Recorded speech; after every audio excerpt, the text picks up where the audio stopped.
Alright, so the original version of the intro was super boring, and so I'm getting rid of it. I'm just going to throw the necessary text on screen and know that this is going to be the ultimate Genshin tier list and my biggest video yet. Hopefully you enjoy it, tell me your thoughts down below, and let's hop into it.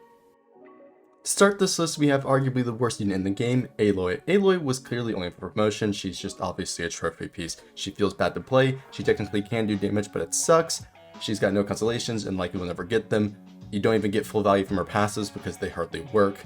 Again, the kit hardly functions, you get animation locked with the E skill, and she doesn't really have a place in this game. Energy recharge is also very mediocre, and she's no longer obtainable. I don't even know why you would give this character the time of day. Next up on D rank is everyone's favorite main character, or specifically the Electro MC. Electro MC is such a weird character in how they function, and the main reason why they're this low on the list is damage and the fact that they're a battery that needs a battery. For whatever reason, Hoyoverse decided to make this character not work with key characters like Raiden Shogun, and also require this character to have a battery so they can battery other people. Very weird design. The low damage, not working with characters, ER that again has its own issues, heavy investment to get very little return, and in terms of gearing is kind of whatever. This character is just clunky to play too. It belongs in D tier without question, especially with how much you get for playing other characters. Next up on D rank we have is Hydro main character. Now Hydro main character is one of these weird character designs that Hoyoverse has done recently, where they either have a very weird kit or zero synergy whatsoever. You can see this in a lot of characters like Neuvillette, who has low synergy but a high base, but Traveler it is not the same. So the Traveler here not only has split scaling on some of its passives, but also just really bad damage overall. The Hydro main character doesn't really do anything special apart from having a off-field Hydro burst, which isn't all that unique, especially when it's kind of useless on a really long cooldown. That being said, Hydro Traveler again doesn't really do much for your account, doesn't really do anything at all, except I guess exist. They're pretty bad, so D tier. Alright, now for C rank. C rank characters are underwhelming characters that are not worth your time and get outclassed by many other numerous characters, or they just function poorly overall. So, first off with C rank we have is Amber. Amber isn't as bad as some people like to make out, but she is still not very good. Her main draw is her ultimate, which is pretty solid in terms of what it does, and with constellations can buff damage a slight amount and is good for nuking setups with like Tartaglia. However, her skill is very lackluster. It can, on some teams with Melt, hit very high numbers, but it's not really all that useful. The taunt does have some uses defensively in some cases. Her power application isn't that good either unless you're using her ultimate, which it's okay, and her ER is whatever. It gets better with constellations with having 2 turns of her skill, and that's about it. This character isn't all that notable apart from, hey, she's our first character we meet, and that's basically it. Next up in C rank is Barbara. Barbara is an interesting character who has good healing, but the downside is a very high cost for ultimate, on top of the fact that she does not generate energy. This makes her nearly unusable, but besides the fact she's pretty easy to build and is effective, mostly with Dendro, but she's not really worth running. She can provide some decent support with Thrilling Tales of the Dragon Slayers, and she, is free, right? Her Hydro application off-field isn't all that good. She's really only used for on-field, and her generating particles is the worst part. But hey, I guess she has a revive at C6. Other than that, C tier. Next up on C tier is Candace. I know some of you may be surprised to see Candace up on C tier, but this is just where she sort of is. She buffs in normal attack, she has a counter, and she's Hydro.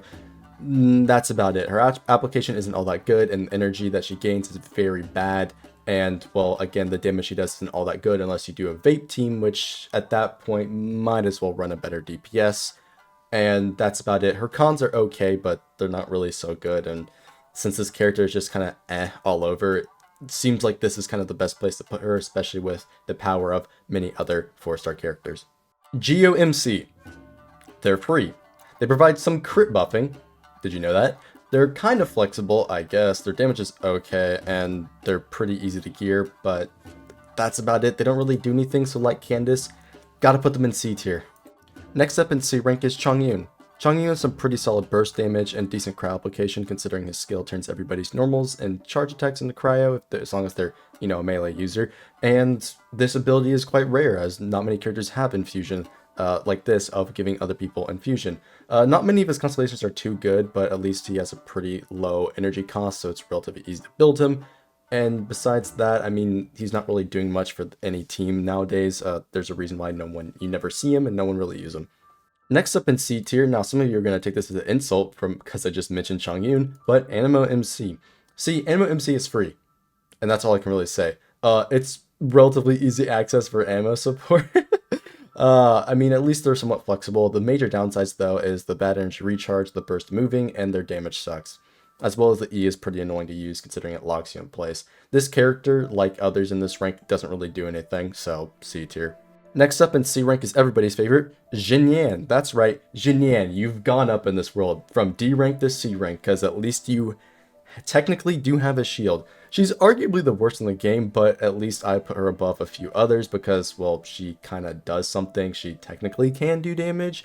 Not too much crazy. Some parts of this character I'm pretty sure still don't even work. I don't know if they ever fixed her bugs, but the main thing with her is that she's got really low scalings, split scaling on her shield and damage stats, right?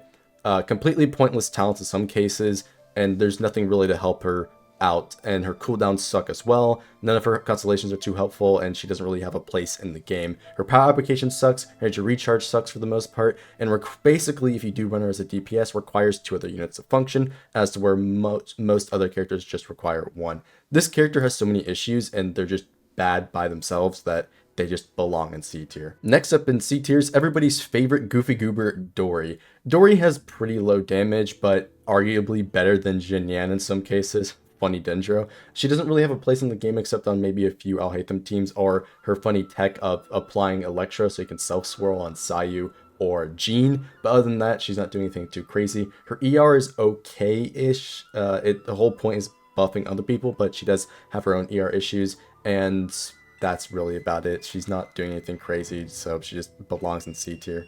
Alright, we are now moving on to B rank, and we are also now moving into where I know the comment section is going to start going crazy because I put their favorite character in a rank that they don't think they deserve, but let's be honest here, they deserve this rank. So B is a decent character that has a few big flaws, is worse than other options, not worth building unless needed for a niche team. And so, let's get into this. First up for B rank is everyone's favorite librarian, Lisa. Lisa is actually a pretty decent character, but she does have a lot of downsides, like I said. She has got low damage unless you got some constellations, but even still, damage isn't her main focus. She's got some decent support effects like having defense reduction on her ultimate, which can be incredibly strong, and she's actually gotten way better with the release of Dendro, being able to have a great Hyperbloom team, but like other characters in this spot on the list, gets outclassed in many ways. She's a free starting character, which is nice. Her electro application is okay. Her burst does have a pretty high cost, though, for what you try to do, so you need to make a specific free-to-play weapon to make her work in these teams or whatnot, but besides that, pretty easy to gear, and this character is actually a solid character, but just unfortunately gets outclassed by many other options. Next up on B rank is Chi-Chi. That's right, she's in B. Now, you could debate Chi-Chi's spot on this tier list, but again, like I said, this tier list is not ordered, and this is just where she sort of fits inside of B rank. The main thing with her being terrible is that her skill doesn't generate energy, and this is terrible for everybody on the team. This makes her so bad that you could argue her lower, but her healing output is actually pretty solid. Now, besides that, her crowd application is also completely terrible and useless, and that's about it. She's got a really high ER cost too, so this is really bad for building her in general, as well as the fact that, as I said, she doesn't really do much outside of healing, so keep that in mind. But this character, besides that, is not all that bad and technically can be decent inside of a Hyperbloom team, given that you run her physical in a Hyperbloom team and have her heal as the main DPS. Really weird, but it technically does work. Next up on this rank is everyone's favorite Cave, or Cava, however you say that. This guy is Mr. Bloomage. He does Bloom, he has got EM on his passive, he's got Bloom, he does Bloom, and Nilou. This character quite literally is just Bloom, Mr. Bloomage. I don't know what to say except for the fact that he is a Claymore user and that he does Blooming. That's about it. At least he can tank the Blooms healing himself on hit, but that's really about it. Dendro's pretty good, so can't really put him lower than anyone else because, well, he is a frontliner for a Bloom team, which is pretty decent team. Next up on B rank we have is Lynette. Lynette is an okay character. She is or well, she has pretty decent anemo damage multipliers for her overall skill, but she doesn't quite do as much as the other anemo characters, unfortunately. Granted, she does become a pretty okay main DPS at C6, but this is a C6 4-star, and at that point you might as well just be using the 5-star DPS that's going to do way more damage than her. Her support is lacking, and she doesn't really have as good of crowd control effects as other animos, considering that her taunt is her ultimate, which is a very weird thing, and it does kind of low damage. This character overall is not that really impressive and just sort of exists, but I don't think she's as worse as other characters, so B rank. Next up on this rank is Thoma. Thoma has some okay shield uptime, however his damage is terrible, and he is more of a niche character, so it makes sense why I'm putting him here. He's got some interesting team setups. He can be used in a few, like buffing Zhao if you're coping for his C6. Same thing with Hu Tao, which again in that case he can have pretty good uptime. With the release of Dendro, he actually is pretty solid now with Burgeon teams, but there are characters that contest with this position with those team setups, and so it's kind of iffy if you want to run him, but at least he has a pretty solid team set up with Hyper Burgeon if you are interested in that. There you go. He is lacking in power application for this exact reason, but again, this is kind of to his benefit for some of those teams. His support effects aren't all that strong except for his C6, which is okay. His energy recharge is not the best, but he does have some weapons to help with that. And as I already said, his constellations aren't all too impactful except for the C6, and that's really about it. I do wish he had a defined set though, it would be pretty nice for him, and maybe it'd move him up in the tier list like this, but as of right now, he's just not really that good and doesn't do all that much for your teams. Next up, we have Yunjin. Yunjin is a very powerful character for buffing normal attacks. However, for this reason, she's got limited team options. She's relatively easy to gear, considering you just give her scrap gear and energy recharge, and as long as she has enough defense, puts in her work just fine. There's no need for a geo application, considering again she is there just to buff your normals and just get off field.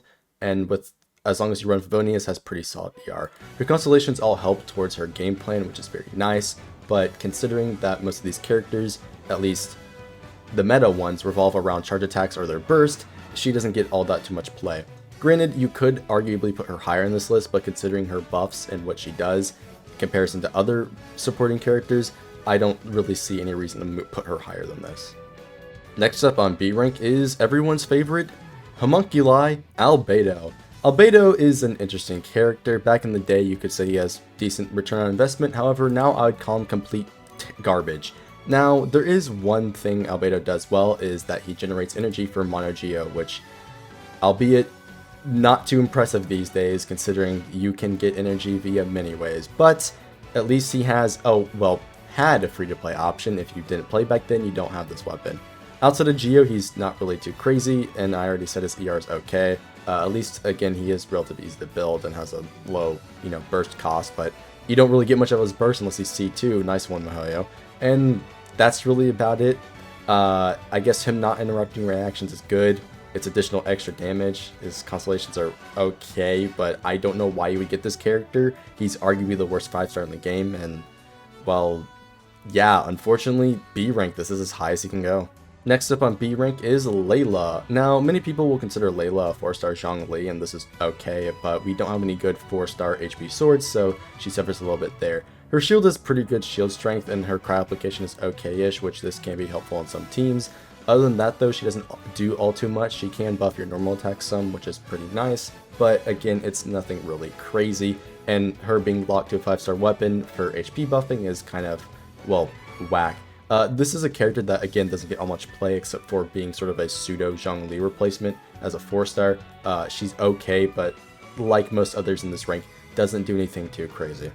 Next up on B rank is Yao Yao. Now, while I personally probably would put Yao Yao higher than this, it makes sense why I'm placing her here as well. Considering the layout of how Fontaine has been going, it kind of pushed everybody down a rank, which, if you don't believe me, well, you'll see in the rest of this list once I explain myself. So, Yao Yao has solid ER as long as you run Favonius. Nice. Her healing's actually pretty good, but the unfortunate thing about this is that she has to be on field, unlike other healers who do most of their healing off field just fine. She can support via artifacts, which is nice, based on how her skill works, and her Dendro application is pretty solid, assuming you actually hit the target and it's not hitting you. Yao Yao is okay, but I just find that she is outclassed by many other Dendro characters, and while I do personally use her on aggravate teams, she doesn't really provide all that much, and I could just replace her with someone like Kuki. Next up on B rank is Rosaria. Rosaria is an okay-ish support, but she doesn't really provide you all that much. She gives you a little bit of crit, and if you run Neuvillette, a little bit of attack. That's about it. Her C6 does provide some physical reduction, but this is running a cryo quote-unquote battery for this slot, and well, not really worthwhile, and today's meta is basically a no-go. Her cryo application is okay, considering her ultimate is off-field. She's got some solid energy recharge if you build her correctly, and her damage is okay. She's pretty easy to gear, considering you can also just throw her on scraps, and with her solid constellations, she's like okay, but again, this is all just like okay stuff. She doesn't really do anything impressive, and today's day and age is completely outclassed by many other characters. Not much to be said about Rosaria except for the fact that she's just okay, can't really put her any higher than this. Next up on B rank is Cyno. Cyno is basically Copium Jean, which doesn't mean she's bad, but she's like, well, Copium. She's got some solid healing and has a pretty good exploration skill, although again, that's not really important with a tier list like this. Her main issues being that she has really bad energy recharge, and so she's kind of locked onto a Favonius Greatsword. Is what it is.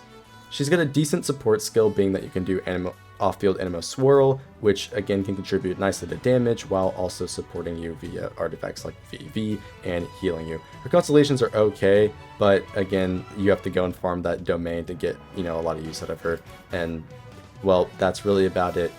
This character is and like I said earlier, Copium Jean. Next up is Ningguang. Ningguang has some pretty decent damage, but she is just worse than most other characters nowadays. She's got bad constellations just outright. The ones that really help her are her C6 and her C2 that just give her a reset and additional crystals. That's about it. At least there's no need to apply Geo, so that's something that she is, just a Geo DPS. It's not really important.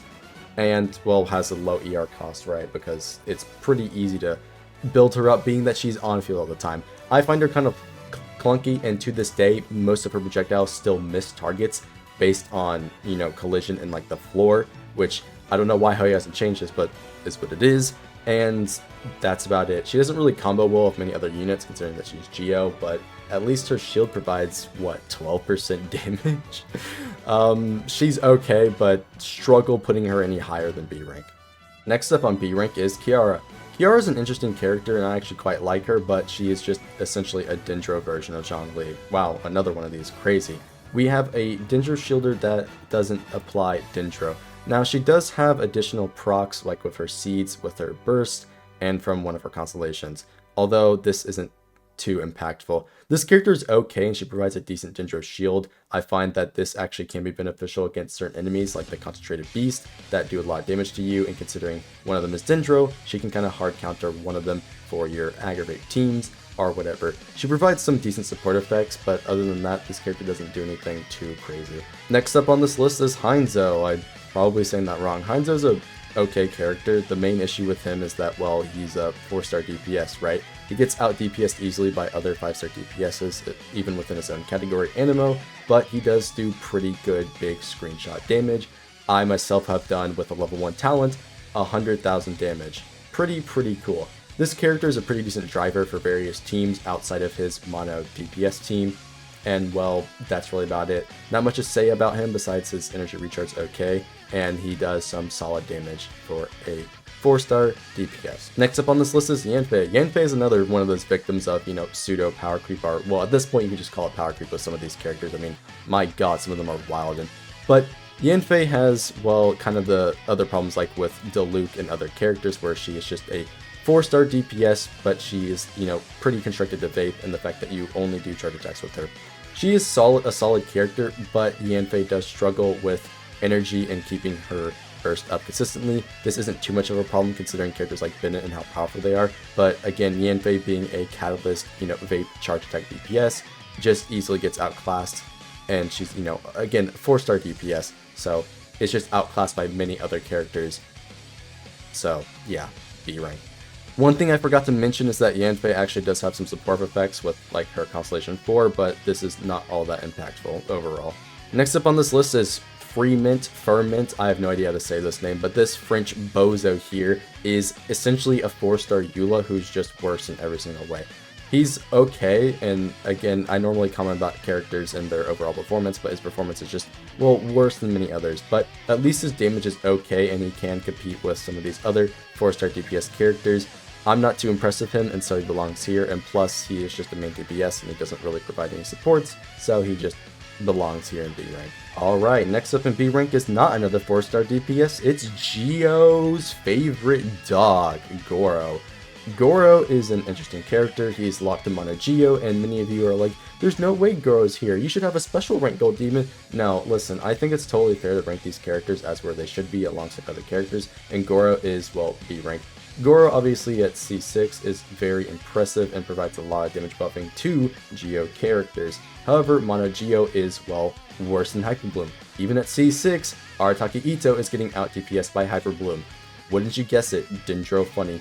Gorou is very good, and while he has, received multiple characters to be used with, having 3, or I guess 4 Geo DPSs he's relatively good with, there's no real reason to have him outside of that, and because, again, he's Geo, and again, doesn't provide much outside of that, with his Geo team being okay, he belongs in B rank, unfortunately. Next up in B rank is maybe a controversial one, but Shinha. Shinha's an interesting character in the fact that, well, I'm putting her in B rank. See, the thing with her is that she is limited to 7 hits of damage boosting, and that's all she really does. She's there simply for crowd damage. While this can be great for many characters, many people are going to be clouded by the fact that, well, this is limited damage.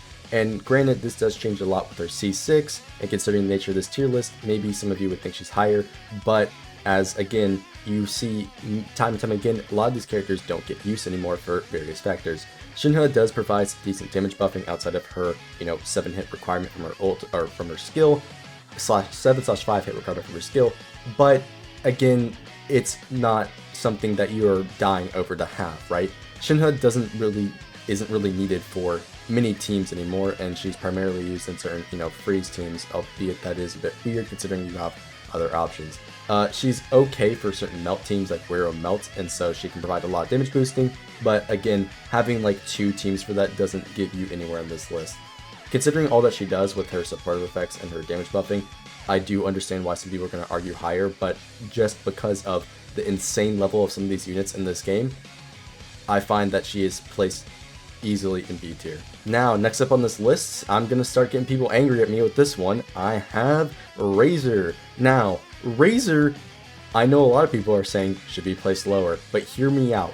Thundering Fury Laser on a full EM build low-key does a lot of damage. This honestly slaps, and is arguably one of the number 1 reasons I want to C6 my Bennett, considering you can have a Razor that does like 5 reactions, or not 5, but like 3 reactions at the same time, and do an absurd amount of damage. This is actually a good setup. It makes Razor honestly competitive. Now, I say that, granted, his physical form is the main draw, or was the main draw of him back in the day, and well, it's complete doo-doo. It's dookie, garbage, gabanjo, okay? I can make all the weird sounds and noises I want. No one's using physical Razor anymore. He's terrible, but I do think single-handedly his Thunder and Fury build carries him up this high. Oh yeah, and the other stuff, his ER's okay, his burst is whatever, and blah blah blah. Next up on this list is Keaya. Keaya is essentially, well, a Cryo Zhangling that is just a bit worse. Now, of course, like always, you run him on full emblem, guys. Am I right? Am I right? But in all seriousness, Keaya is actually pretty good, and in some cases better than some of his other Cryos like Rosaria. He provides some decent energy recharge while also decent supportive damage and decent cryo application. Granted, he is quite hard to get constellations for, considering he's only on the standard banner. That, or you pick him up monthly like you should be, or not monthly, every few months like you should be doing. Keaya is okay overall and pretty easy to use, and has a decent lineup of characters he works with. That being said though, like most in this tier, he is easily outclassed by other options. So, despite the fact that I do think he's actually much better than people give him credit for, find it hard to put him above B considering his performance. Alright, I know a lot of you are gonna hate me for this next placement, but it's the truth, okay? Get your Genshin Lab and other garbage sites out of here. We're talking real talk, okay? Baizhu is in B tier. Now, listen, I know a lot of people are gonna try to fight me on this one, but think about what Baizhu actually does. Baizhu, again, decent healing, especially when he's on field with his E skill, okay?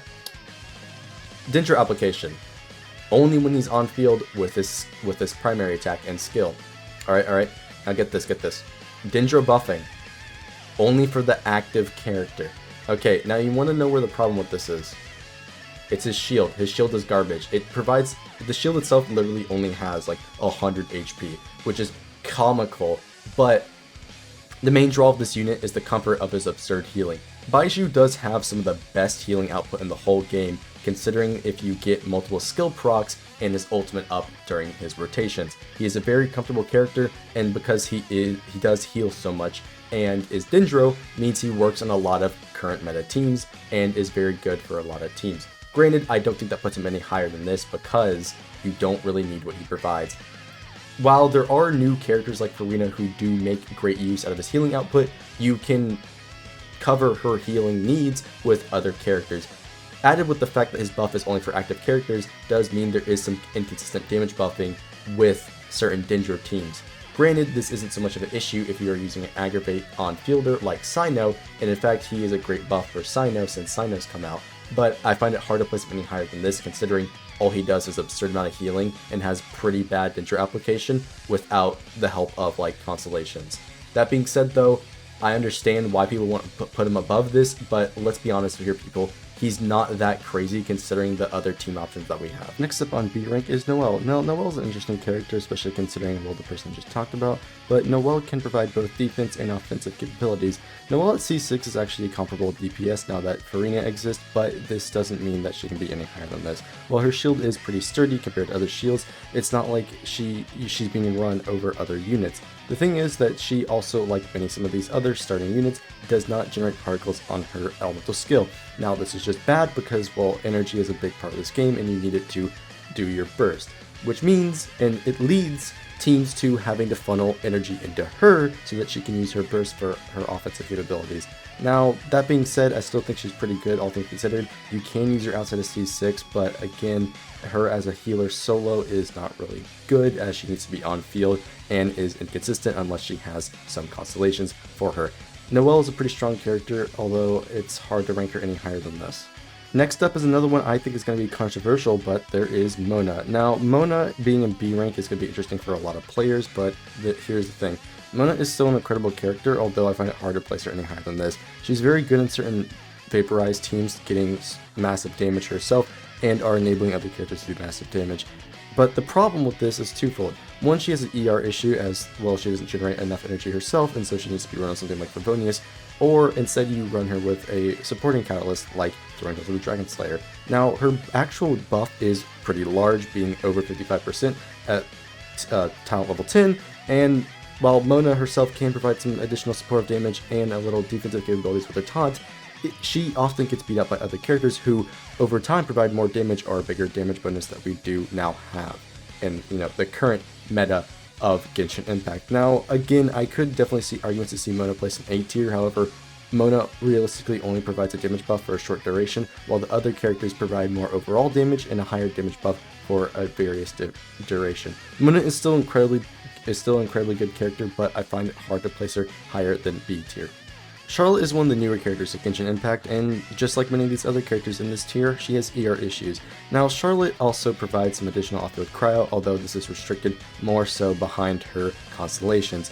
Now, Charlotte does provide some decent healing, especially the fact that she is cryo, which means she works with many other top-tier units like Neuvillette and specific team setups. Now, Charlotte herself, again, having an ER issue leads you to run specific books or catalysts over others that would provide you more stats for her actual build, and while technically she can do some additional damage, it's not her main strong suit. Charlotte herself is overall pretty solid and I think belongs in B tier considering that, well, she heals just like many of these other healers, but also provides some things on the side that are beneficial to your other teams. And the fact that she works pretty well with characters like Furina. Next up is Mika. Now, Mika's a character that I've often bashed because of how completely useless he is outside of his C6, and even still his C6 is very, very interesting. Mika, all things considered, isn't like completely terrible like I make it out to be sometimes, but Mika is not that good either, and that's why he belongs in B tier. The main thing with this character is that he does provide some physical damage increase, but this is only dependent on the number of enemies, which is perhaps one of the worst designed things they've ever added for a character's kit.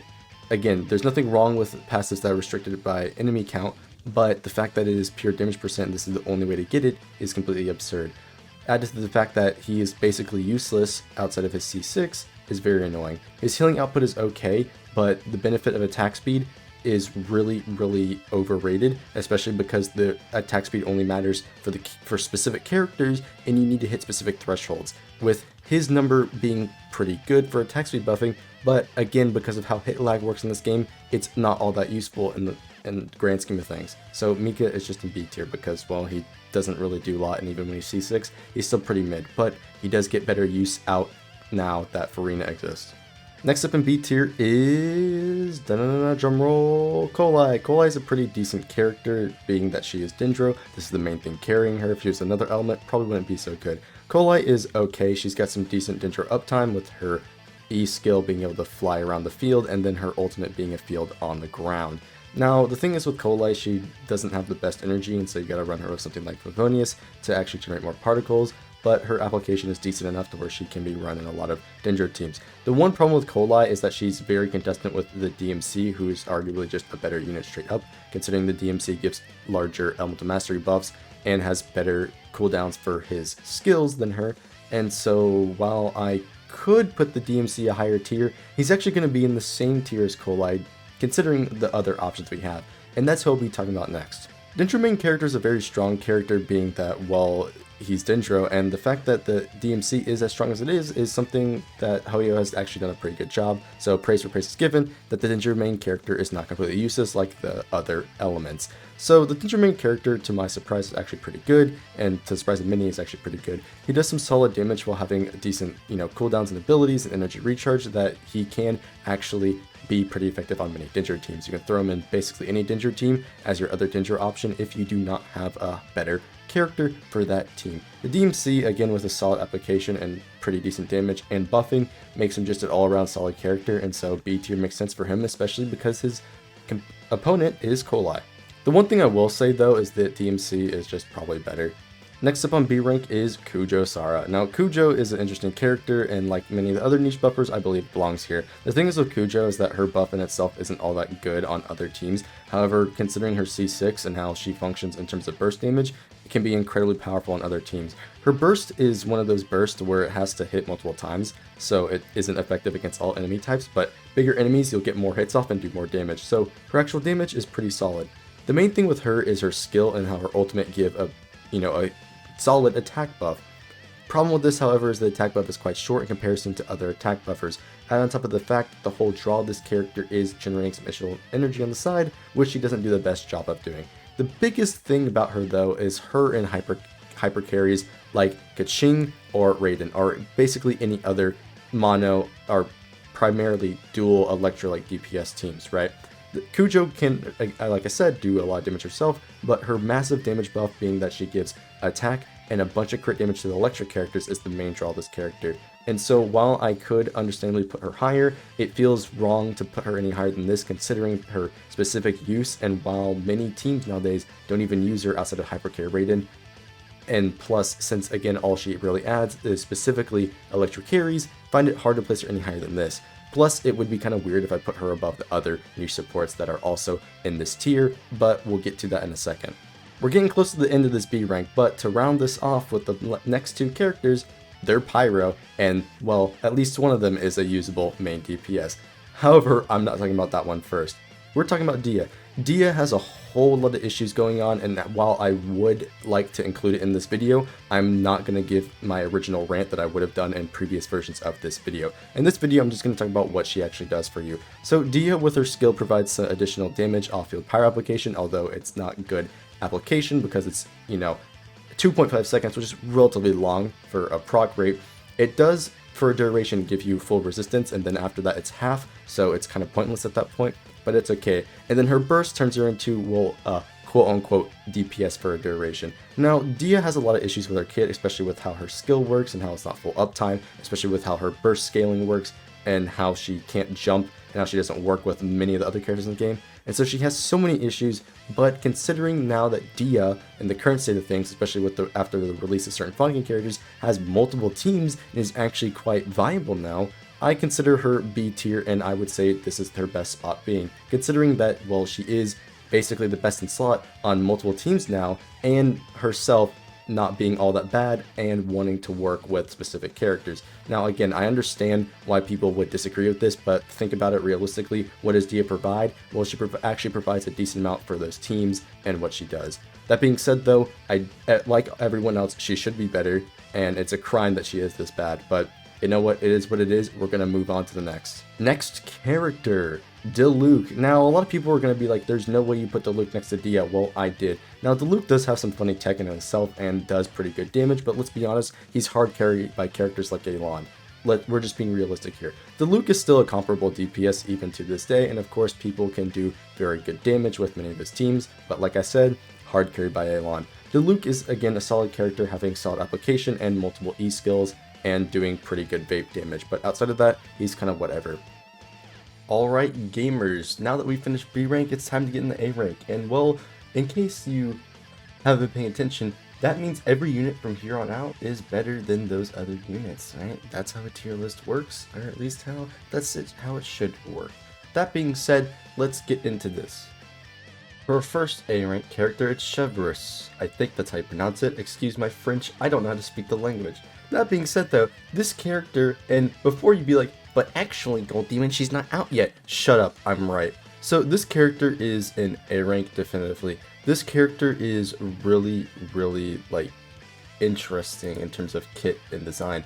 This is one of those characters that Hoyoverse started doing that, pushing them into a more niche role. However, the one great thing about this character in comparison to other characters that are designed kind of like her is that the unit's functionality is not completely disabled when used outside of her ideal team. This character is designed specifically to be in a team that you cannot cause the overload reaction. Now, while this typically would be a downside, considering the unit isn't completely turned off without doing that team comp, is a great benefit to her overall use. This combined with her powerful constellations overall means that she's just a great character. Having decent scaling with all of her passives, and oddly enough, for a healer character can actually do some damage, this character is just great all around. She boasts very powerful effects when given in her right team, and even outside of the correct team, she still gives massive boosts considering what her constellations and how they function. I mean, due to how this character functions, she can almost replace Kazuha in some team comps, which is very impressive. So there will be a lot of teams and a lot of players that get good use out of this character.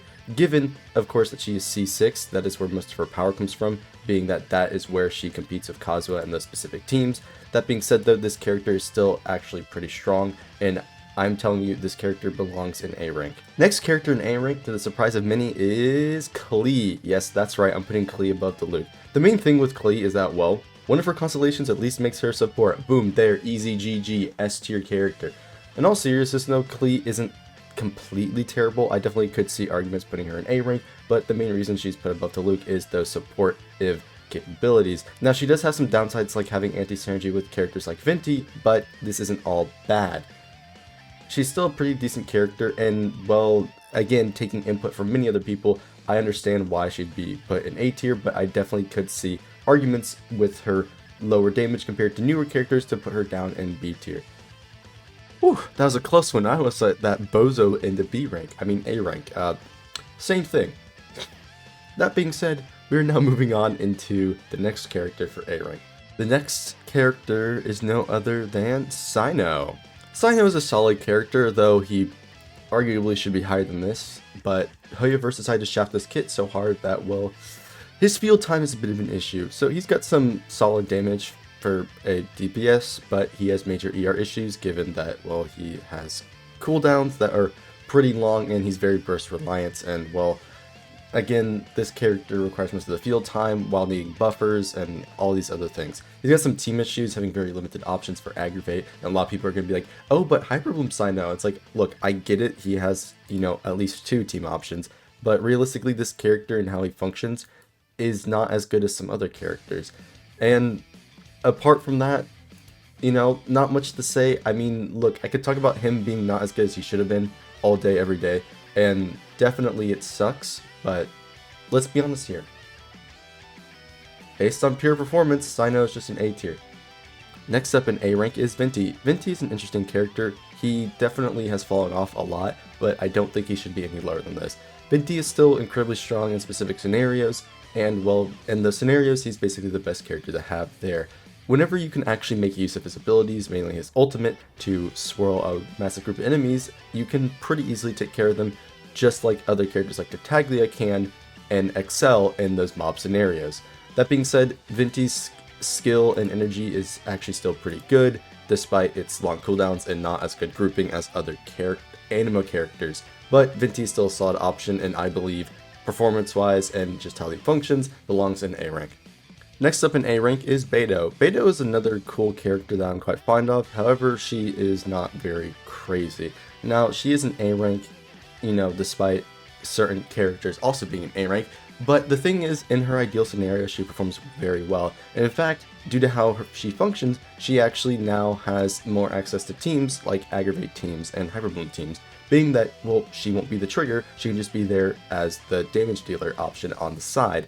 Now, Beidou is, like many other characters in the rank below her, niche, but due to her performance and defensive capabilities, I find that she ranks in A tier very easily. Granted, she won't be as strong as other characters in this tier, but what she provides to the team can be very beneficial. Her main drawback is the fact that she is heavily burst reliant and needs a lot of energy and or a battery to actually make her function. This does bring her down a little bit considering our other team options with the Electro characters being that they are primarily on-fielders, but at least for Beidou's case, her defensive capabilities off-field are pretty strong for the team overall. Next up in A rank is Tighnari. Again, tell me if I'm saying this name wrong, but Tighnari is a very strong character who excels specifically in spread teams. While he can also be used in aggravate teams, his main go-to is spamming his abilities as much as possible. Tighnari, again, has some pretty decent team variety, however, like other Dendro characters, he's locked to a specific setup, being that you ideally want to use him in aggravate or spread teams. He can do solid damage reasonably with, decent investment and is pretty accessible gear. He doesn't really have any ER problems, and he has a unique confuse ability on his skill. Tighnari is just a solid character all around, and if you have him, try him out. He's actually pretty good, and not much to say on this character. Next up in A rank is Ayato. Now, Ayato is a weird character who has basically been power crept entirely at this point. His entire role in, quote-unquote niche has been replaced by a new character that has come out recently, and that is not the reason why he's placed here. He's placed here because, well, he's albeit kinda mid. See, the thing is with Ayato, he's either there for Hydra application or just basic attack damage, and well, he gets beat out of those and by multiple characters. This character doesn't really have so much of a place anymore, except maybe in a support / quick swap team, but that's questionable at best, and he doesn't really do anything all that crazy. He's just press E and you spam normals. He does pretty solid damage, but other than that, there's not much to say about this character. Next up in A rank is one of my favorite characters, Keqing. Keqing is a fantastic character, and despite the allegations, has beat the mid allegations. Keqing is actually very strong and competitive nowadays in Genshin Impact, and this is entirely due to the introduction of Dendro. Due to Keqing's kit and how it functions with her pretty high stats, and Dendro as a whole, she has risen up in viability massively to where you actually can say, and it would be right, that she's better than Cyno. Now, does that make her an entire tier better? No, but she's incredibly strong now that Dendro exists, being accessible not only Hyperbloom teams, but in primarily aggravate teams. Keqing is a fantastic character nowadays with, as I said, her high stats giving you a bunch of crit, and, well, just the fact that she applies so much Electro. This character has basically no downsides, having a low burst cost, solid multipliers, and having Electro Infusion, so she can be a driver for whatever team you want to do. Solid all-around character nowadays, and yeah, not much more to say about that, except, well, she's awesome. Next up in A rank is arguably the best waifu in Genshin Impact, Eula. Eula is a character that, well, let's be honest, fallen off. I find it hard to even place her in A rank, but considering her C6 performance and her performance overall is still pretty solid. As long as the enemy doesn't have too much resistances or shields, Eula excels at killing them incredibly fast. As long as you have constellations. See, Eula at lower levels is almost near useless or just downright terrible, and a lot of it is due to the team and how it functions.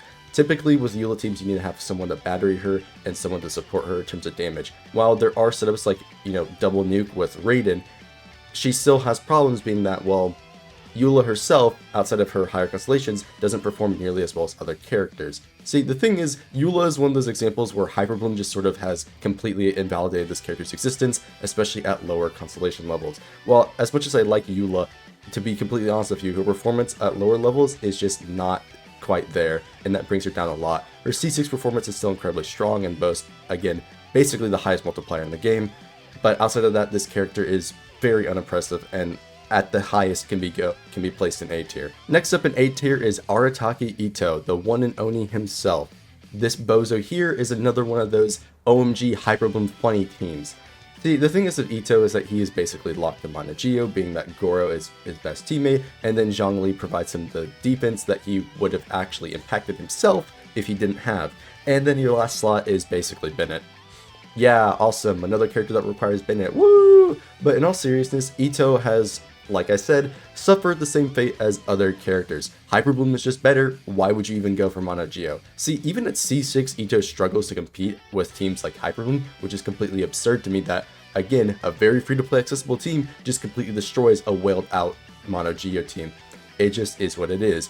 But Geo, while it sucks, Ito himself is okay. Again, as I said, if we're factoring in his performance overall, this is basically where you place him. You can't really put him lower, as well his DPS in most scenarios outperforms Noelle, and other than that, that's about it. He's just, again, like other characters in this tier, just a DPS that doesn't do too much. Next up in A rank is everyone's favorite fireworks stand owner, Yoimiya. Yoimiya is an awesome character, but her performance says otherwise. Her performance is actually pretty solid, having, well, let's be honest, two teams, Mono Pyro are Vape, but, oh, well, don't let me forget, Overload.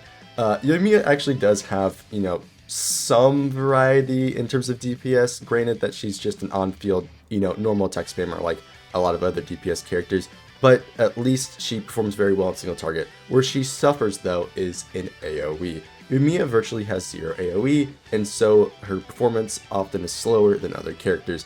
While she can do solid damage, she gets outclassed easily by other DPS characters who either have AoE or just stronger single target performance. Yoimiya is still incredibly strong in her own right, but this character, other than her being awesome, is just, you know, a regular old DPS slapping in the A rank.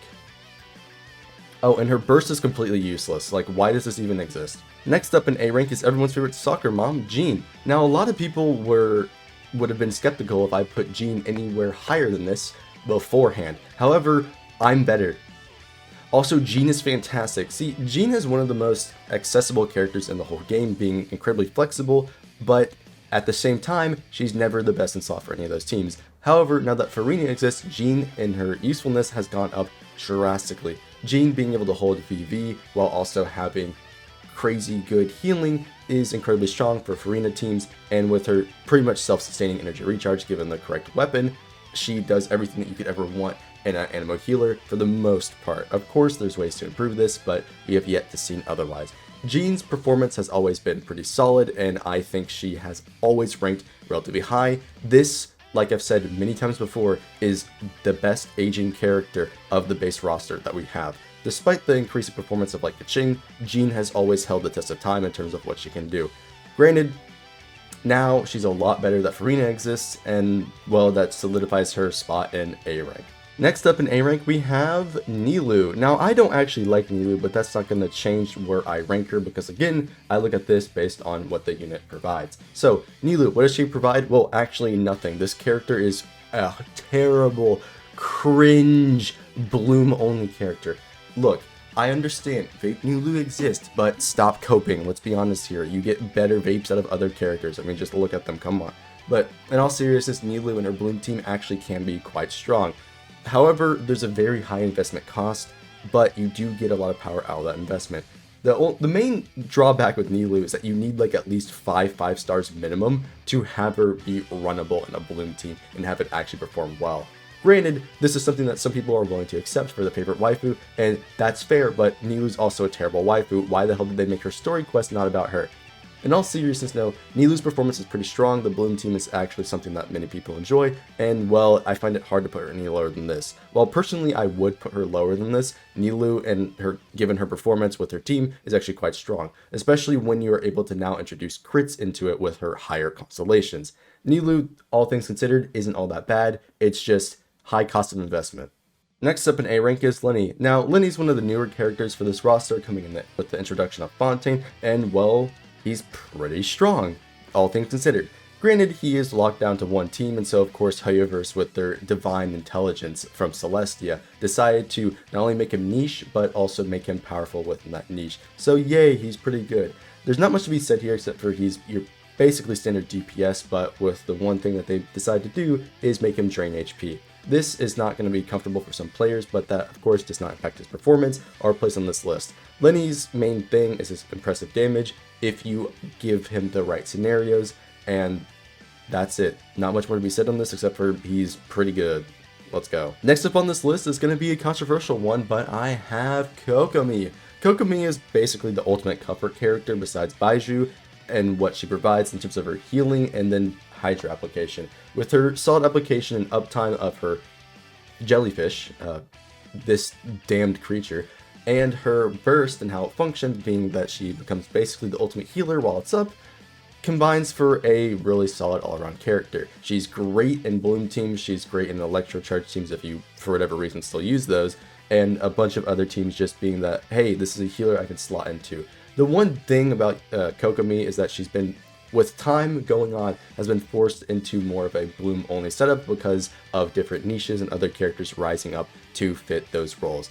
That doesn't make her bad at all, just with what she provides, she's just a solid A rank character and can't really put her anywhere higher than this, especially given the power of other characters. That being said though, that doesn't quite put her in B rank because again, she's very powerful for what she wants to do. Next up in A rank is probably the biggest underdog story in all of Genshin, Kuki Shinobu. Kuki Shinobu has gone from basically a useless character to almost S tier in regards of what she provides to teams. She's got built-in functionality with characters like Furina having her own HP drain while having solid heals with the right weapon and elemental mastery to boot for teams that want reactions. Kuki does it all. She's got procs for additional reactions, she has AoE so that she can easily hit multiple targets with her skills and ultimate to actually proc the Dendro effects on Dendro teams, and she has, well, I don't know if you're a part of Genshin Lab, healing on her burst. In all seriousness though, Kuki, despite her flaws being that she doesn't generate a lot of energy, is still a really strong character and provides a lot for a variety of teams, and her built-in synergies that used to be negatives are now positives in today's day and age. Kuki has grown a lot in usefulness and flexibility ever since the release of Dendro, and this character solidifies her rank in A rank, being able to boost up a variety of teams and have good supportive effects for those teams. Next up in A rank is Ayaka. The thing is with Ayaka is that she is okay. Yeah, I don't really know what to say. She's got some amazing cryo application, having 100% uptime on her infusion, and having a burst that stays on field for a while, and having a big AoE on her skill. Ayaka doesn't really do anything crazy except being an on-fielded ice DPS, so she's great for freeze teams, and maybe doing some melts. At least she can be used as a support with enough constellations, and that's really about it. Ayaka's just an okay solid DPS who gets a lot of synergy from characters like C6 Shinha, and I don't know, that's about it. To be honest, this character has kind of fallen off since then, but mainly because of her performance inside modes like Abyss, being that they put heavier enemies that either move around a lot or they can't be CC'd. That being said, Ayaka is still a solid all-around character and solidifies her rank in A tier. Next up on this list is my favorite emo edgy boy, Xiao. Now a lot of people would have been like, Gold Demon, it seems you've been forgetting ER to talk about ER issues with some of these characters. Well, great thing, viewer. This has been the first in like 10 characters that actually have ER issues. Well, that's not true, but besides the point, Xiao is an incredibly strong character. Even to this day, he has aged relatively well, given that we've had multiple characters that buff his playstyles, his different playstyles, and what he wants to do normally, which is spam the spacebar so you hit him with a plunge that goes ba ba ba ba ba ba ba ba ba. Zhao's a strong character who boasts impressive AoE damage and some solid single target damage. His main drawback, however, is the fact that there is still a bug to this day to where his dash sometimes doesn't do damage. I don't know why Hoyo hasn't fixed these bugs. Other than that though, his ER issues can become an issue for some teams if they aren't running triple animo or similar to Battery Zhao. Zhao is just a solid DPS character with very small flaws, and yeah, that's about it. He solidifies his rank in A tier. And I would like to mention, some people have an issue with how he knocks back enemies and Faruzan and how she can re-knock back enemies. This, in most cases, really isn't an issue, especially if you have a really good Zhao build, as he will just quite often kill the enemies, or you need to adjust perfectly. Granted, that is another issue that could be brought up with this character, that there is a bit of a skill gap in how he functions. Other than that though, this character is still strong and belongs in A rank. Next up in A rank is Scaramouche. Scaramouche is an interesting character, and well, let's be honest, he's worse than Zhao. Cope and see, bozos. Scaramouche is one of those characters who focuses on single target damage via enhancing his single target damage from an E skill. Like Yoimiya, he's basically Yoimiya but floating 6 feet in the air. He is pretty strong in his own right, having pretty impressive single target damage, but he does suffer more in AoE scenarios. But this can be resolved because you can pseudo group the enemies via other characters and sort of fix that, considering he has some pretty big hits for his normal attacks. That being said, he's a relatively standard DPS character, and his main draw is, well, his skill being able to make him fly around for, a decent amount of time. Not much crazy here. This character is relatively simple, so we're moving on. Next up in A rank is one of my favorite characters, and a niche buffer, Faruzan. Now, Faruzan's going to be a controversial pick for A rank, considering I put the other niche buffers below this, but hear me out. Faruzan can be used on more than just mono animo, and her actual damage is pretty solid considering she's an off-field buffer for these mono animo characters. Now, Faruzan, while having some issues with characters like Zhao, as I mentioned before, is still incredibly powerful in her own right. She can function perfectly well as a battery for those teams, being that you can just, like I said, with many of the units in lower ranks, just slap on Favonius and they're good to go. She does that perfectly well. There isn't really a downside to her except for the fact that you really want her C6 to unlock her functionality with different artifacts, and before then you're basically locked to Emblem just to make sure she meets ER requirement. But other than that though, this character with her off-field swirling, off-field grouping, and performance in mono ammo teams is very strong and, well, arguably better than some of the other niche buffers. That being said though, I still think this character belongs in A rank due to her raw performance and solid damage output alone. Next up in A rank, if I haven't already angered everybody in the comment section down below, is Diona. Now, in previous iterations of this list and beforehand, back in the day, I would have put Diona in S tier. And well, back in the day, this would have been true. Diona completely outperformed half of the cast back when she came out, and for a while she still outperformed, being outshined by Zhongli, but people again didn't realize the potency that Diona had with her C6 and powerful enough shield and impressive healing. Nowadays, we do have more damage coming at us, so her shield isn't as tanky as it once was, but she still provides some solid healing. While it isn't as good as other characters, she still provides cryo application off field, and at C6, a massive Elemental Mastery boost. This C6 is one of the most powerful C6s as it gives you a flat 200 Elemental Mastery, and this will be great with everybody who scales off Elemental Mastery or wants to do Elemental Mastery for reactions. This is in a very powerful constellation that brings her performance up massively, up to A tier. Otherwise, she most likely would have been just B tier along with the other shielders.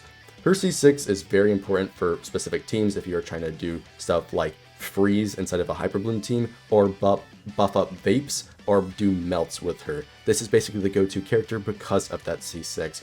Diona and all that she provides for the team, not only having, boosting the team by making a lot of particles via Favonius or sacrificial bow, but also her defensive capabilities with it reducing the enemy's damage, a rare mechanic that we don't often see. She just provides so much overall that this character has to be placed high up on our list. I also forgot to mention another rare ability of Diona is her stamina reduction with characters like Physical Kaching, if you even still play that in today's day and age, or other characters that want to use stamina, you get great use out of it. Next up in A rank is everyone's favorite Foxian, Yae Miko. I'm going to say Yae Miko for this, I'm pretty sure it's Yae Miko, you can fight me on this one in the comment section. Miko here is an impressive character. She's almost the equivalent of a 5-star Fischl, although, let's be honest, one is better than the other.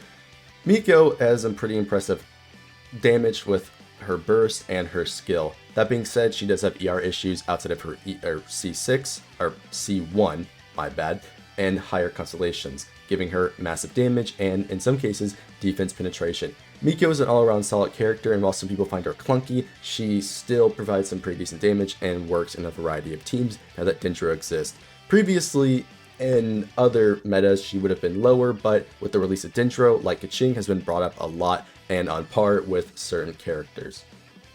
Next up on this list for A rank is Ganyu. Ganyu is, well, let's be honest, Cryo Lenny. That's right, Lenny is the better bow character. Ganyu has had a bit of off and on relationship in terms of her placement of her in a tier list. The thing is, Ganyu has always had pretty impressive damage peaks, but other characters have been getting up to Ganyu's level as time has gone on. The thing with Ganyu now is that she's been pushed into specifically melt teams and our freeze teams. She's not nearly as thrower on there and you function. She pretty much only has the two options. Granted, she has been given more flexibility with the release of characters like Dehya and Nahida, who greatly boost her melt potential, but other than that though, freeze doesn't get too much play anymore considering the nature of Abyss nowadays, and well, that being said, Ganyu at that point only has melt teams, and she performs pretty well inside of that. Other than that though, this character doesn't do too much, she's just a solid DPS. Next up on A rank is the newest character to our roster, or well, other newest character to our roster, Navia. Navia is an interesting character who boasts very high single shot geo damage. Wow, a geo character this high? Kidding, we already know where Ito's placed, I already went over him. Navia is an interesting character who, well, doesn't really do all that much in the grand scheme of things. She's got some pretty impressive E-skill damage, but other than that, her reliance on Crystallize does suffer in team building a little bit, as she will need somebody else to help her generate Crystallize. Bennett isn't quite enough for her optimal setups, but Bennett is still required as well. It's an attack scaling Geo. Wow guys, how impressive. It's very likely for Navia to get better supports in the future with the release of characters like Chiori, who hopefully is going to be a direct buffer for her setups. Other than that though, this character doesn't do anything too crazy. She does have a little issues with hitting her E skill, but I don't think that makes her worse considering her damage output is still very solid.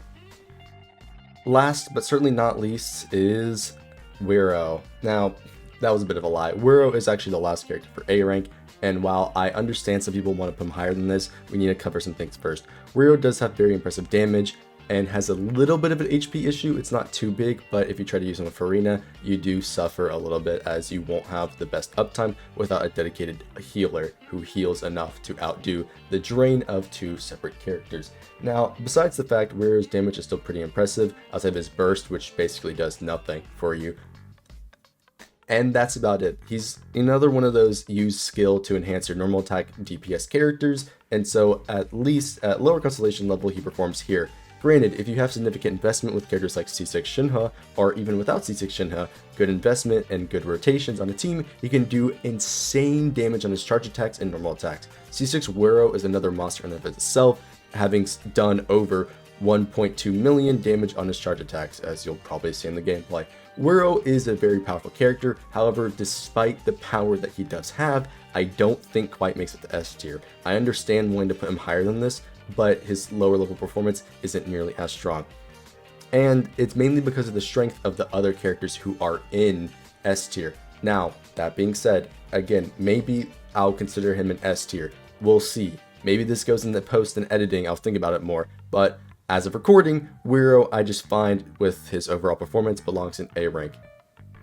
And with that being said, our first S rank character is Zhongli. Now, this is one of the ones that I'm saying this for, is that he could be controversial. I understand Zhongli's placement and obviously his overall performance. He's one of those characters who provides a lot very simply and that you could just place him on a team. However, I totally understand putting him lower than this considering the power of specific supports and how he isn't really needed in the first place on many teams. Zhongli is basically the staple flex unit for every team because you can just run a shield and completely ignore 90% of the game's content. Outside of that, Zhongli doesn't really do all that much. I mean, of course, his shred's impressive, and in Mono Geo, he's basically the go-to because of his additional, scaling off of the Geo resonance. Now, Zhongli, outside of that, doesn't do all that much, as his burst is just there for additional, side damage and some freezing, allowing you to set up for certain combos. Other than that though, he doesn't, again, it's nothing too crazy. His shield is his main draw and it's very, very powerful.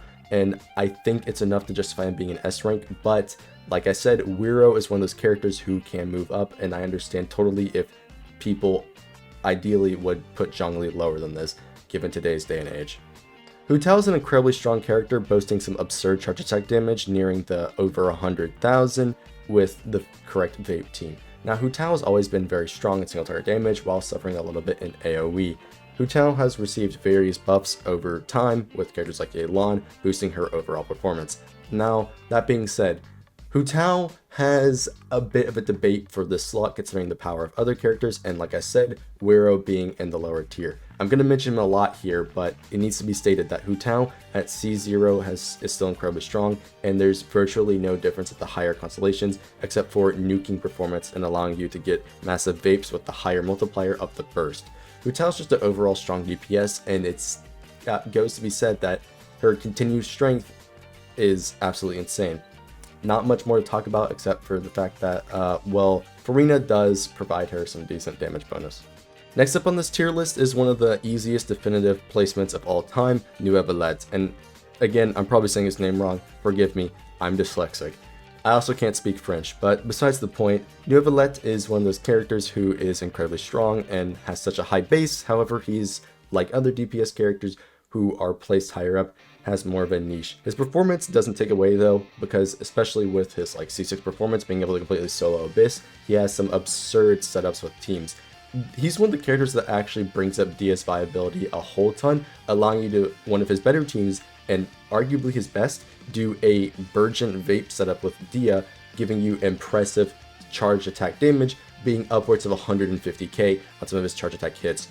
Very, very powerful. Neuvillette is one of those characters that, again, has a very high base, but lack of synergy with other characters. And this is fine, and obviously players have welcomed him and his power across the board.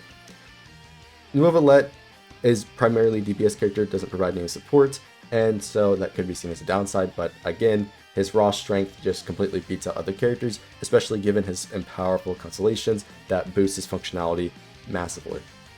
Next up is also one of the easiest placements of all time, and one of my favorite characters, Sucrose. Sucrose is a very powerful character, and she's essentially the equivalent of a 4-star Kazuha. Sucrose, for the longest time, was underrated, only until they decided to buff swirl reactions, and then people started to realize the power of Sucrose. Sucrose provides a massive amount of elemental mastery, and given some constellations, can provide a massive amount of elemental damage as well, rivaling what Kazuha buffs unless Kazuha is C2 and above.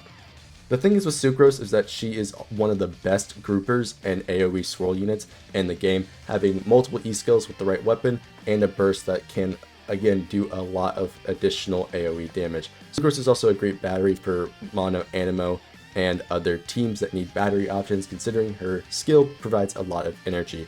The one downside to this character is, well, there isn't enough teams to use her on, let's be honest. Sucrose is a very powerful character regardless, provides elemental mastery, which is huge on a lot of teams. She can be a driver just like Punchy Boy can, and as well with her elemental damage bonus at higher constellations and other weapons, provides more flexibility on teams that aren't primarily reaction damage focused. Sucrose is just a cool character that is very powerful and flexible across the game, and there's no reason to put her any lower than S rank. Next up on this list is going to be a controversial one, but it's Tartaglia. Now, if you don't know how the game works, Tartaglia boasts basically the best Hydra application in the whole game. Tartaglia is also one of those weird characters with their design and how they are pretty much the best character to ever exist inside of events. You put Tartaglia alongside a grouper in an event, and his Riptide slashes will completely destroy any and all mobs that exist in the area. He has absurd event performance, and it's crazy. However, just like always, events are the primary content, so what's his Abyss performance? Well, Tartaglia is more of a Zhangling slave, as many other characters are, and so he's typically tied to a vape team with Zhangling. Outside of that though, his oppressive Hydra application allows for really good Dendro and Hyperbloom teams, as well as really strong freeze teams. Now, you wouldn't typically use him in those freeze teams, but he is always an option, and like I said, has very strong performance in Dendro teams. Tartaglia is one of those characters that has stand the test of time, especially at lower constellations, being that you don't really need his constellations, and he still has impressive performance as a nuker and as a driver. Tartaglia is incredibly flexible and steals the role over Ayato for Hydra application, like Neuvillette steals Ayato's role for funny damage for Hydro.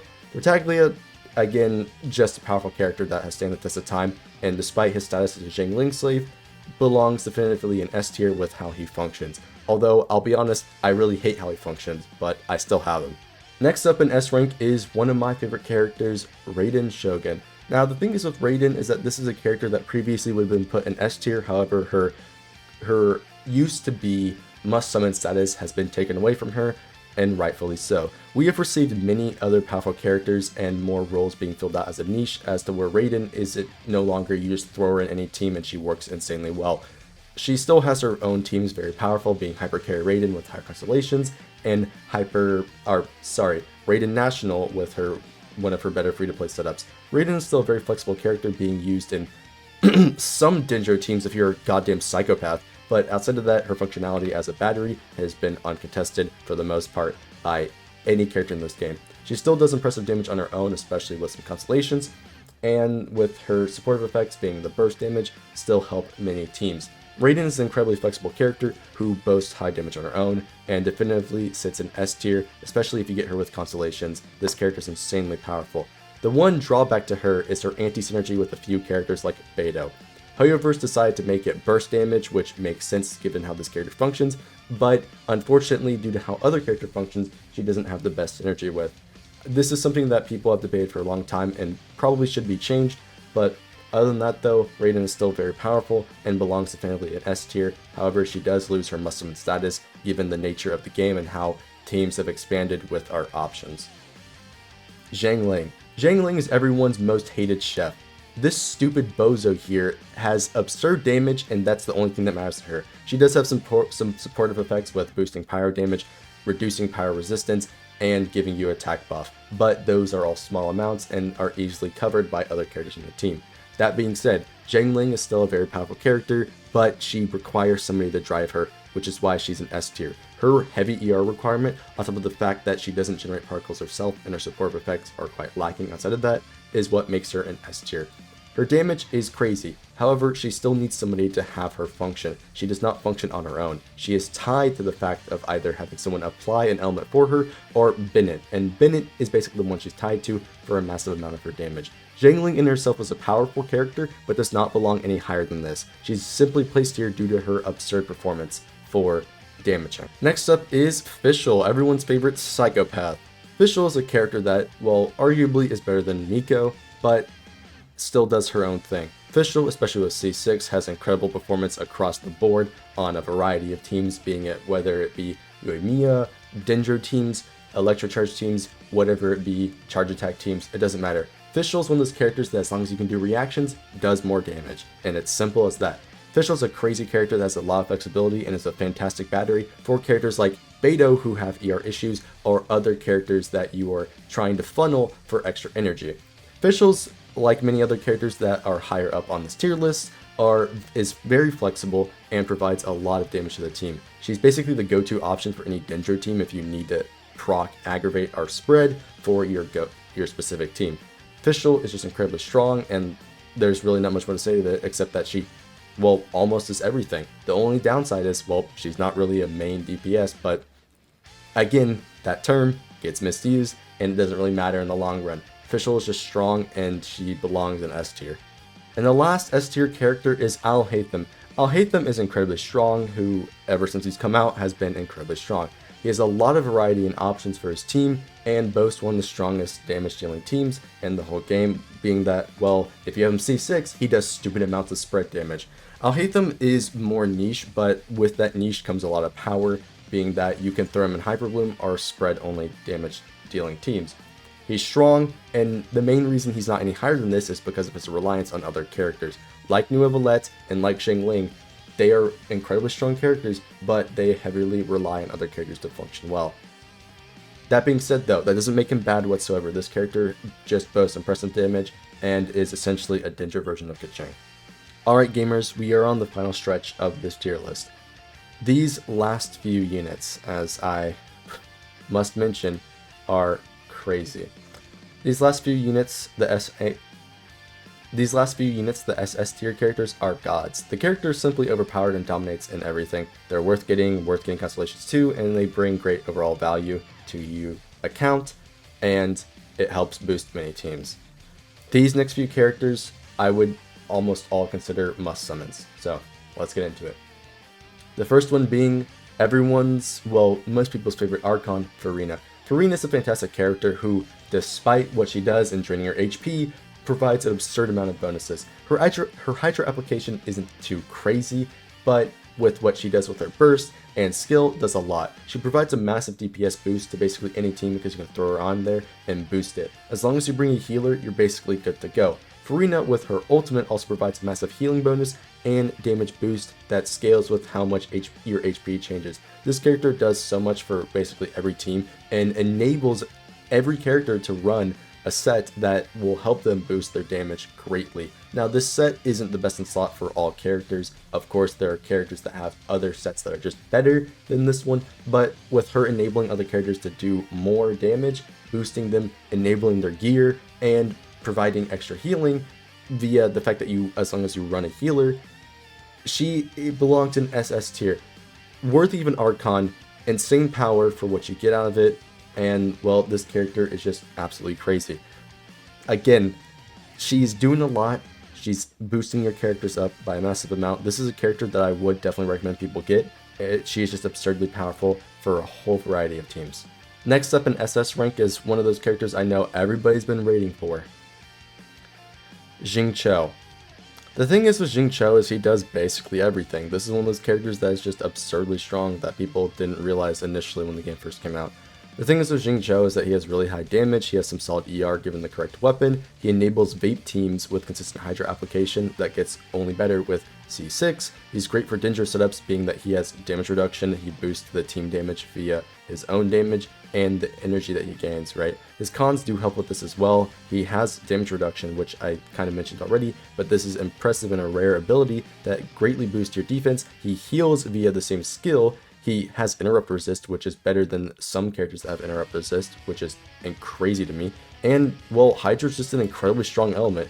Xingqiu basically does it all by himself, and he is insane. He's objectively SS tier. There is no ranking him lower than this because of what he does. This character, ever since he's come out, has been one of the strongest in the game, top 5 for sure, and it's just absurd to me that he's gone this long being as strong as he is.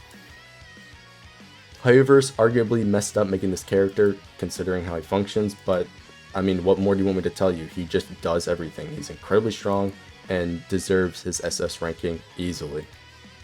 Nahida is one of the strongest characters in the whole game. Nahida does an absurd amount of damage on her own, especially given the fact that you can just give her a 3-star weapon and she does everything. I mean, let's be honest, this character is insane. This character is Dendro incarnate. If you think of Dendro, you think of Nahida. You don't think of anybody else because of what she does. She has insane Dendro application, having near permanent uptime on all of her abilities. She's got low cost for investment given that you can give her a 3-star weapon and throw on almost trash gear for a lot of return. Of course, high investment gear gives you a lot more out of her, being that you get a lot of scaling off of EM and then you do crit substats. Insane return on investment there. She's got high damage on her skills. She allows for new team setups considering that she has near permanent uptime on Dendro and does a lot herself. And she basically enables every other Dendro to do what they want to do, every other Lectro to do what they want to do, every other Hydro to do what they want to do, etc. And even some cryo characters. This character is so omnipresent in the game, it's absurd. It's to the point to where if you don't have her, you basically don't have an account, which I know that's going to be a hot take to some people, but let's be honest here. This character is absurdly strong and is only rivaled by like 2 other characters in terms of like their actual value for a given player, right? She has great support with boosting. She has great support with boosting Elemental Mastery across the board. This can be used on a variety of teams. She's got a massive AoE too, with solid energy gain as well. Like I said earlier, she allows for new setups with Dendro, and she will continue to be good in the future, and she is basically, like I said before with a character like Nilou, the required character to make them function due to how she functions with boosting Elemental Mastery and having insane Dendro application. This character is just completely crazy, and it's almost like she's the reason why we had to put other characters down. Her and Furina and a couple other characters are the reason why we had to move characters down for a list like this, just to how absurdly strong she is. And her constellations increase these supportive capabilities with C6 allowing her to be a carry. This character is crazy, without a question. SS rank, one of the freest and easiest placements of all time. This character just does so much for you. The only thing she doesn't do is, well, what, CC and heal, right? I could have made this comparison for a lot of characters, but Nahida is just crazy. Next up on SS rank is Yelan. So we have female Xingqiu here, who, granted, doesn't do as much, but is still as powerful. Yelan is essentially if you wanted to say, hey, let's have 2 Xingqius, and Hoyoverse said, okay. They basically gave us a second Xingqiu. What Yelan trades for Xingqiu is more damage from survivability. With Yelan, especially with higher constellations, you have a lot more damage than Xingqiu, and comparable Hydra application. Granted, this gets a little iffy past C2 and C6 Xingqiu, but all things considered, Yelan's Hydra application is pretty good and close enough to what he wants to do for those teams. The main draw of Yelan is her burst and how her burst increases damage over time with the active character. This is one of her strongest abilities and why there is a gap between characters like her and Mona, because Yelan can do primarily her damage off-field while boosting the on-field character. Yelan, again, given the right setup, has some good energy gain as well for your teams and overall viability in terms of getting around and actually clearing stuff, right? With her skill not only allowing you to move around the field, but also deal damage at the same time. Yelan, all things considered, despite the lack of defensive abilities like Xingqiu, is an incredibly strong character that boosts up everything. If you ever wanted another character who needs Hydra application and you want the damage, Yelan is your go-to pick. She's, like I said, pretty much a Xingqiu too. Not many flaws in this character, she's just absolutely insane, and, well, a character that, again, I would say is a must summon, as you want this character, she does a lot for you, and she's really strong. Next up is the character I know everyone's been waiting for. The Unlucky Adventurer, Bennett. Bennett is one of those characters that is just completely stupid and arguably overtuned from the get-go. Bennett, for the longest time, has always been SS tier, without question. A lot of people didn't understand how he functioned back in the day, because some people even thought he was, well, a worse Diluc. Imagine that, right? Those who actually know Bennett is absurd. Any character in the game that scales up attack, Bennett is their best friend. And some characters, like Lenny and Zhangling, require Bennett to function and well at all, right? Bennett has a cleanse ability on his skill. This I did not mention with characters like Jean, but this does matter because this cleanse ability at the same time can make you take more damage. So he's almost anti-defense in this regard. However, this is also made up with the fact that you can get massive healing if you actually do build them heal percent. You can get a lot of healing from his actual skill, and this will keep you at 70 at all times. He provides a huge damage buff that can be used by most characters in the game, plus pyro damage percent if you get him high enough for characters that do want pyro damage. He does solid damage on his own, boasting pretty good damage, especially given you have a good build for him with, you know, the various weapons that he has access to, and he has a pretty good free-to-play option as well.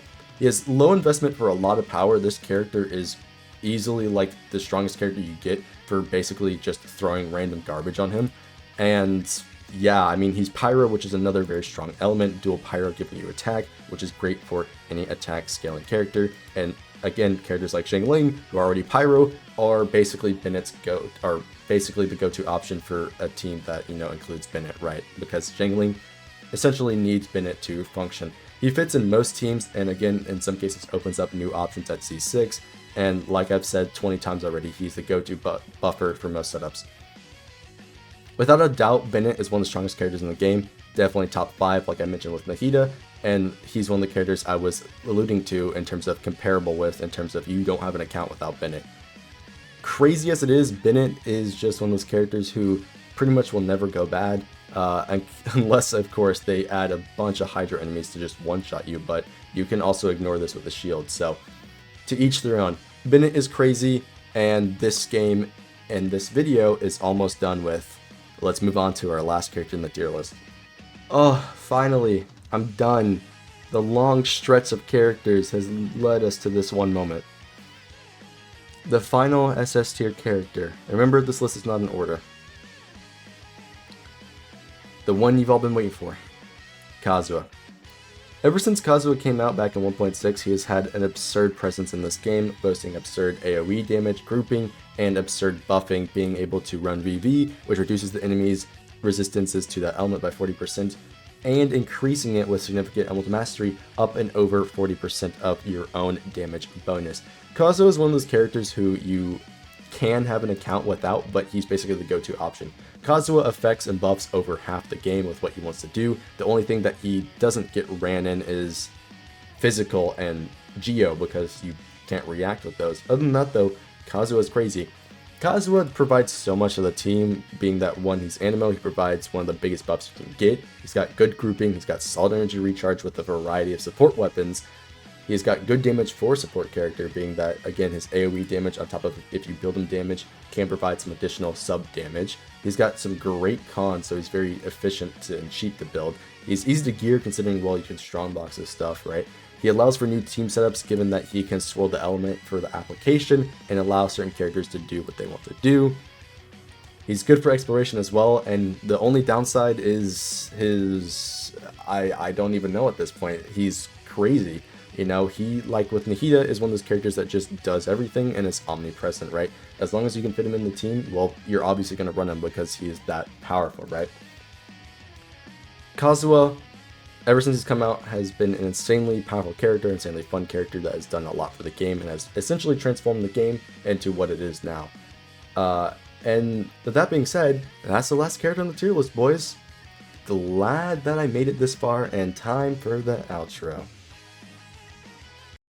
Well, gamers, that's all I have for this video. Hopefully you enjoyed. Don't forget to hit the like, subscribe, and that's really about it. If you want to see more content from me, again, like, subscribe.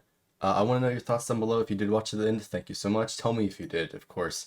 Tell me what I can improve, all that stuff, legit anything. Criticism for the list, suggestions for next time. I don't plan on doing one nearly as long, right? I want to make this video first and then build upon it for another future video update in terms of like the Genshin meta. At a later point, probably post the next Archon. I think that's a good idea to make one of these after every Archon. Of course, I could do it every update if you guys want to see, like, if there, especially if there's a huge meta shift.